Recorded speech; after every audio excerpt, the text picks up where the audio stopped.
Do you think you've outgrown the beginner stage? Think again, gangbanger. Here are the sneaky reasons why you're playing like you have Shizer on the end of your club. And I'm not talking about this end. Let's get that cart girl to stop laughing at you behind your back. It's okay to gear down. They say when in doubt, send it. That's probably the worst advice for a double-digit handicapper. When in doubt, don't send it. Hit something that you know is going to stay in play. So if you're hitting driver a lot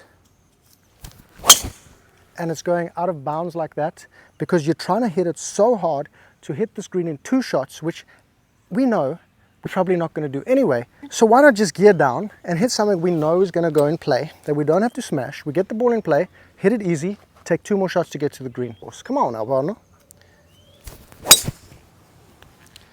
Whatever distance that went is the distance it went. Then the temptation is to just smash it as long as possible without thinking of the resulting next shot. From 320 yards, what do you want into the hole? Let's start planning back from the hole. You know, just smashing it randomly up there with low lofted clubs like a 3-wood brings the trees into play, brings the bunkers into play, and now you've got a third shot to a par 5. That is very difficult. Like, why don't we just set up something that we know we can hit to a place we know we can hit, stress-free shot after stress-free shot. Now if I hit a fade to this pin cut on the right-hand side of the hole, it moves away from the pin, leaves me a very difficult chip on the right side. So what I want to do is take the correct amount of distance, a club that will go 150 yards, guaranteed, and then take into account my shot shape. I hit a draw off this lie, so it's going to go to the pin and draw away from the pin. The lucky shot is that it does go straight, but the planned shot is that it's going to move left off the pin. If I have a fader, I want to set this up left of the pin and then let it go toward the hole. If it goes dead straight 150 yards, we're on the green 30-40 feet away. If it does fade, we get closer to the hole. But if we start at the hole and fade it off there, then we're in trouble.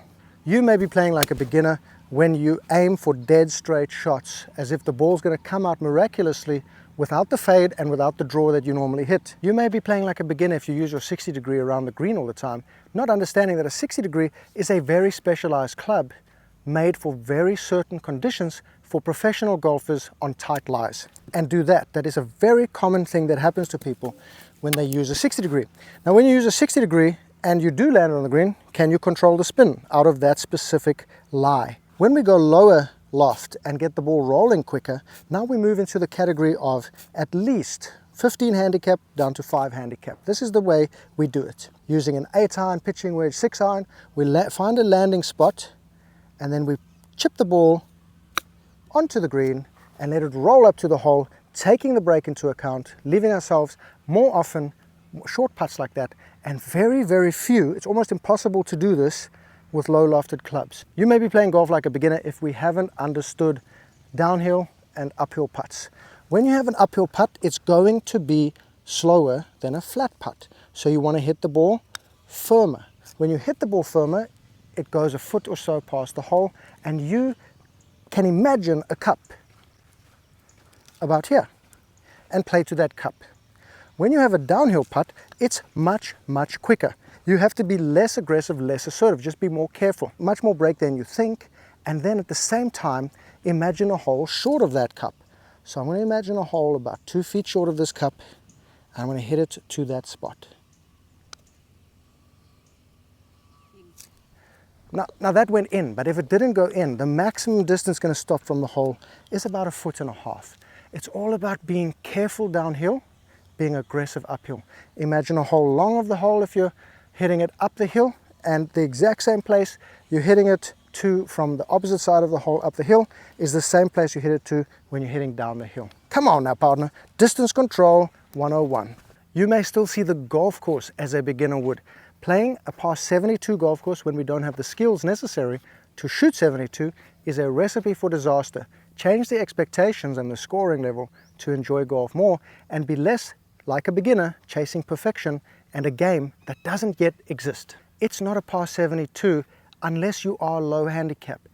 It's a par whatever you want it to be. If you want to break 90, it's a par 90 golf course. Add 1 to the par of every hole. You want to break 80, make every par 0.5 higher. Get yourself into positions that give you 50-50 chance of getting up and down. for the par. If you want to break 100, add 2 strokes to the par of every hole handicap index 1 to handicap index 9. Handicap index 10 to handicap index 18, add 1 shot, making it a par 99 golf course. So we take a distance, we hit 1 time perfect out of 20, and we use that as our stock distance for that club. A club can go 1,000 distances. Pick the distance that it goes most often for you so that you can plan your way correctly around holes instead of beating yourself up thinking you're not good enough, when actually it's just your decision that's making you appear bad. We're still playing as a beginner, and I did this until a few years ago, thinking how far can I hit this club instead of how far do I hit this club. Something that took me a very, very, very, very long time to understand. To not play like a beginner is to let the club do the work. Now, I never understood what that meant until I reframed it. The club has been designed to get the ball in the air with backspin. The only way to generate that with an iron is to drive the ball into the turf, and that way it launches in the correct angle.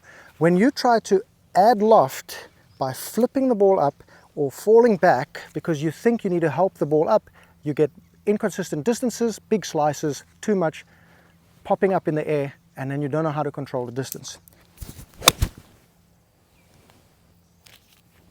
Now, I'm not kidding with you when I say that I used to get intimidated by long holes up until about 1.5 years, 2 years ago, when I finally learned to let it go. Why was I getting intimidated? I was intimidated that I had to smash the ball a long way to get it within reach of the green, because there was no confidentiality in the game.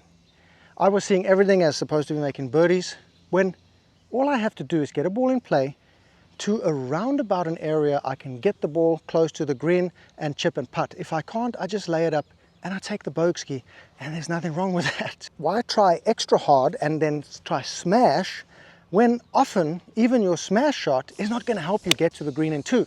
Part of the intimidation of long holes is when you leave yourself in places that are very difficult to get out of. So we're in the rough here.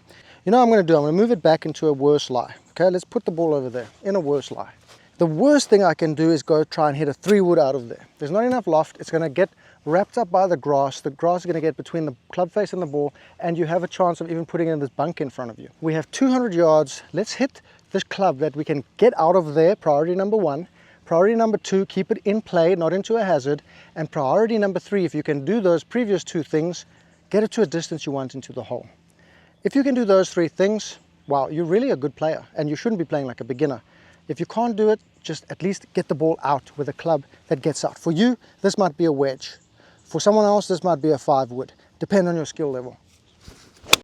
Please, guys, there is a reason content people put out videos on your slice and thinning and topping all the time. It's because it gets views, and views gets ad revenue. It does not help you at all in the least. The more videos you watch, the more stupid thoughts you're going to have in your mind, and the more thoughts you're going to take to the golf course. To stop being a beginner, stop watching swing mechanic videos on YouTube.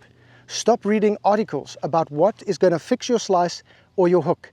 Get to a coach, he gives you one thought, something to work on, you come to the course clear-headed, absolutely money, leapfrogging your progress by 5 years. Let's stop playing like beginners by taking copy-paste approach shots when we don't take into account the lie and the resulting shot that's going to come. We need to envision what's going to happen to be able to move past beginner mode. What I mean by that, player and gangbanger, when the ball's above my feet, I can expect a move right to left. Now, if I have a right to left shot shape, it's going to accentuate that more. If I have a left to right shot shape, it's going to actually maybe eliminate some of it. So we can adjust where we aim, especially why I brought you here. One hazard we have is water on the left. That's a no-no. That's a penalty drop. That's a double bogey at least. Then we have a bunker on the right-hand side. Now the bunker is the lesser of the 2 evils. If you're going to pick one, you're going to take the bunker over the water. The next thing we can do now, if we're thinking about it, 160 yards to that bunker on the right. We can stay short of it. There's a huge chipping area there. We can hit 150 yard maximum shot aimed at that bunker. If it turns over right to left, we hit the green. If it doesn't turn over, goes dead straight to the bunker, it stays short, we have a chip up the green. We want to keep away from the danger. Instead of hitting at the hole here, it's going to give you a hook into the water. And then you're taking a drop, and then you're screwed, right? Especially to a hole like this where it's not going to be a red stake. You're going to have to take it back either that side of the water or re-hit from where you are, double, triple guaranteed. Okay, you see, I've hit a beauty. And we've actually hit the back of the green.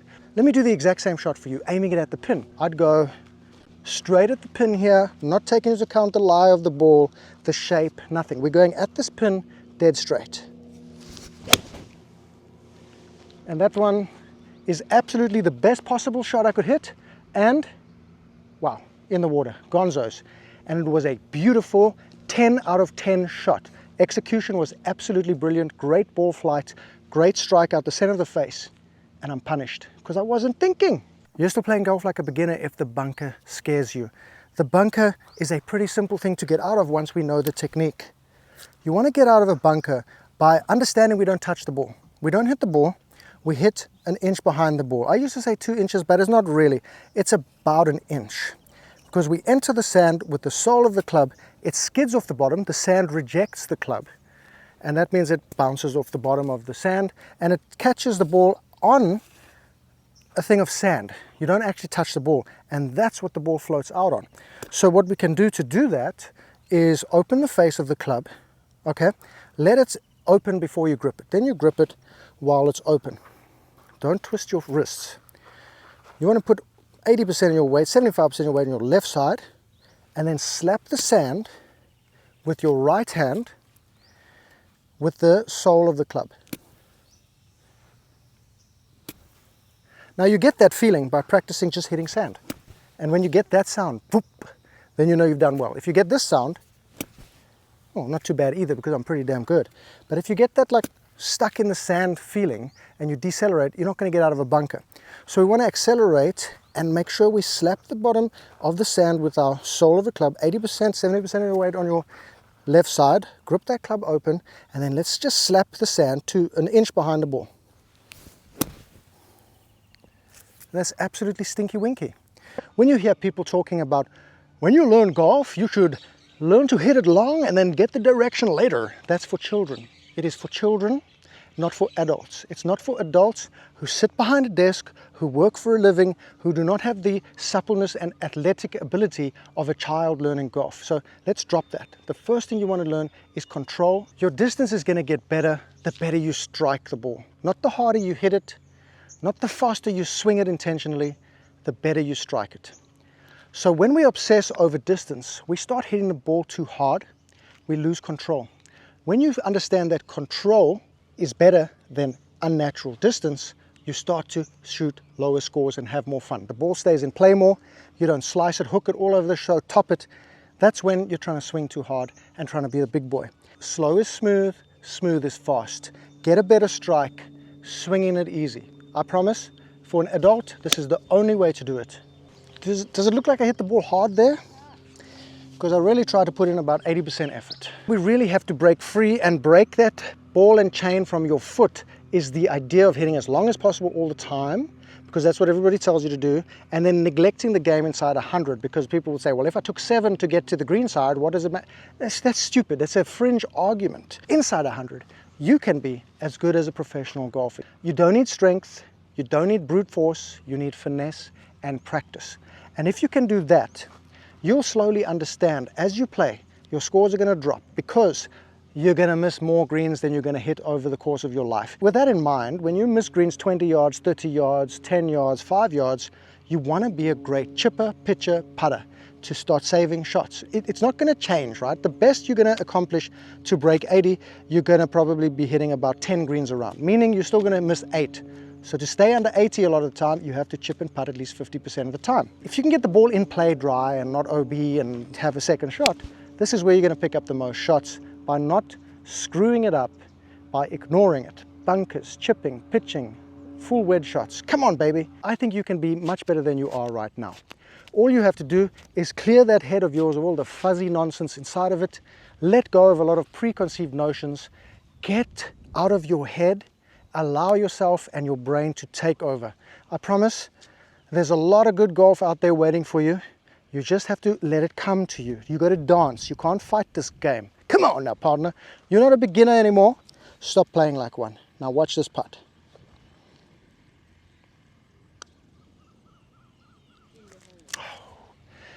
That's what you get for jumping on the bed. Now I'm saying Shit. What a happy day. Check this video out over here for more information on becoming an absolute player and leaving behind the poofies in your mind.